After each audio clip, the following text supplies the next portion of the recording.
Hey, happy Monday morning to you, everyone, and welcome back to Morning Musings.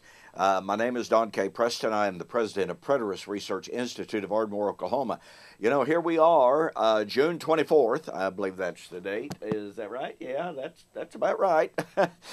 Anyway, our Preterist Pilgrim Weekend is coming up July 12th through the 14th. We have a fantastic lineup. Our theme is Back to the Basics. So please send your registration to us. You can call my office number here and leave a message, or you can send me an email, or just let me know that you're going to come. We are going to have a catered meal. We need to know how many people are going to be here, physically. Going to have an absolutely fantastic time. Going to have some entertainment on Friday night like we've never had before. So this promises to be an absolutely wonderful time. And by the way, we will have free live streaming of the entire conference like we did last year. And so we invite you to participate in our conference. If you cannot be here, live stream will be free. If you can be here, you will absolutely enjoy it. Well, we're back to, by the way, thank you so much for so many of you for your wonderful happy anniversary wishes. My wife and I took off last week from Wednesday onward to kind of kick back and relax and do absolutely nothing to celebrate our 49th wedding anniversary. We went out to eat. We just, I managed to work on one of my old cars a little bit, no, that was not the romantic part, no. But anyway, we did. We had a fantastic time just enjoying one another. When your wife is your best friend, then nothing else replaces that, just spending time together. Okay, well, in our last video, we began an examination of the fact that Paul in Romans chapter 8 was anticipating the redemption of creation in both the amillennial world, the postmillennial world, and to a certain extent in the dispensational world. There is an expectation and a belief that at some future point of time, at the so-called end of time, when Jesus comes back to put an end to world history, as it is often expressed, this physical material creation is going to be recreated, renovated, be renovated by fire, and then God will start all over with a new heaven and a new earth. In my 2012 debate with Dr. Joel McDermott, he affirmed that he's looking forward to a literal, physical kingdom here on earth of a new heaven and a new earth. Harold Eberly, in my debate with him in Oregon, he affirmed the same thing. Well, here's something that is absolutely critical. The New Testament writers tell us that their expectation of the new heaven and the new earth is taken from the Old Testament prophets. In Peter's discussion of the day of the Lord and the new heaven and the new earth, he said he was looking for what the prophets had foretold. And he said that his doctrine of the new heaven and new earth was, quote, according to his, that is God's promise of the new heaven and the new earth. Well, this study alone could take us far afield, so I'm going to limit my discussion of the new heaven and new earth to the book of Isaiah.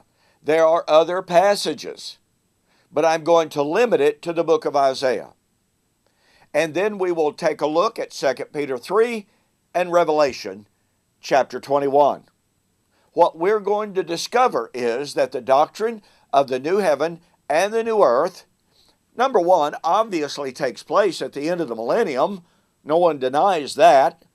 That's affirmed by the dispensationalists. It is affirmed by virtually everyone. But what they fail to see, point number one, is the covenantal nature of the new heaven and new earth.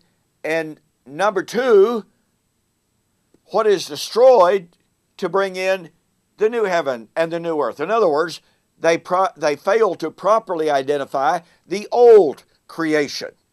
We're going to identify that in our study. For our first examination, I want us to look at Isaiah chapter 51. Now, in Isaiah 51,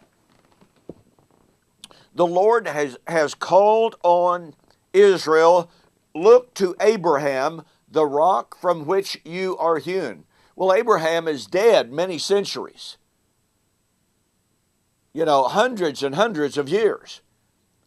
But they are told to look to Abraham and to the promises that were made to Abraham. Oh, what was the promise made to Abraham? He longed for a city and a country and a resurrection, the resurrection. Pardon me, the better resurrection, according to Hebrews chapter 11. So here in Isaiah chapter 51, the Lord calls on Israel to look all the way back to Abraham. Now, remember that Abraham, according to Jesus, saw the Abraham saw those promises that were given to him, and he saw them, quote, far off. John chapter 8, 51 and following. Abraham saw the promises far off. They were not for his day. Isaiah is reminding his people about those promises. Now, I want you to notice something, and, look, just an examination, a thorough examination of Isaiah 51 would take us weeks, so I'm not going to do that. But I do want you to notice that after calling on Israel to look all the way back to Abraham, and thus all the way forward to the time of fulfillment, the Lord says this, listen to me, my people, and give ear to me, my nation. For a law shall proceed from me, and will make my justice rest as a light to the people. My righteousness is near, my salvation has gone forth. My arms will judge the peoples, the coastlands will wait upon me, and on my arm they will trust. Now, notice that he's already called attention to the fact that he's talking about events, about promises that were given and that were far off. So the near reference here is to the time of fulfillment. When the time of fulfillment came, fulfillment would be near. But notice the nature of this. Notice what he promises. He is promising the new covenant. A law will go forth from me, and I will make justice rest as a light to the people. So when God gave the new covenant is the time of the Abrahamic promises. The time of the giving of the new covenant is the time of the fulfillment of the Abrahamic promise. Wow! Let me state this very simply.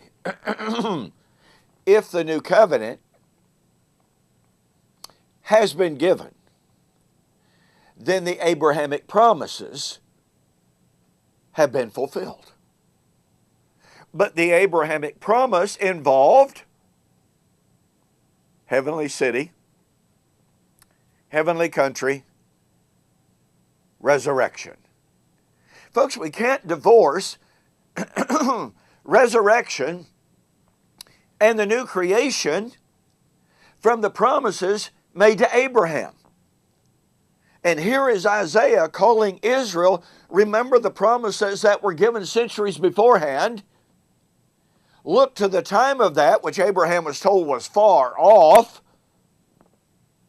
And of course, remember that the writer of Hebrews said the time had arrived.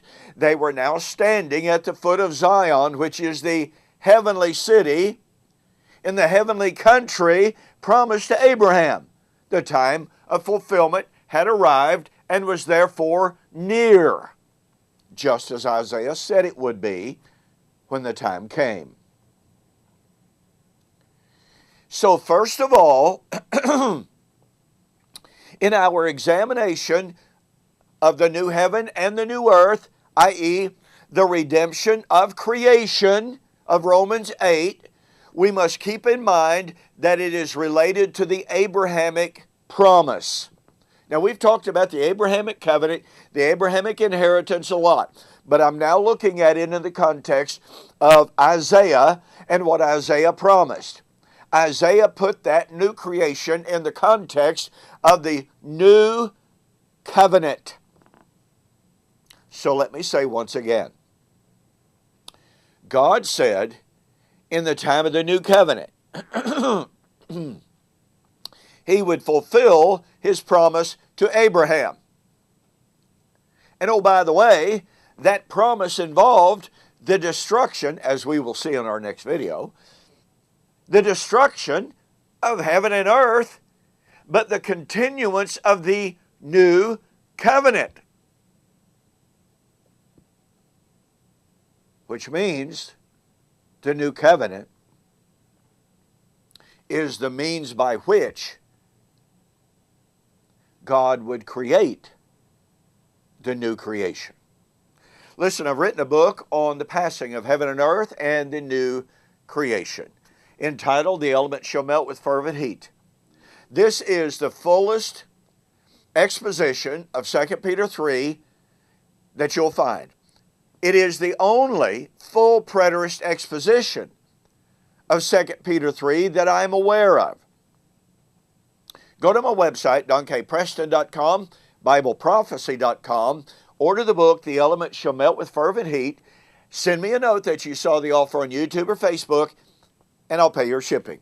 Well, in tomorrow's video on the new heaven and new earth, on the redemption of creation, we're going to see that Isaiah foretold the destruction of the old creation and the creation of a new creation, and he put that promise strictly, solely, and exclusively within the parameters and the framework of the giving of covenant. Powerful stuff. So we'll see you on the flip side.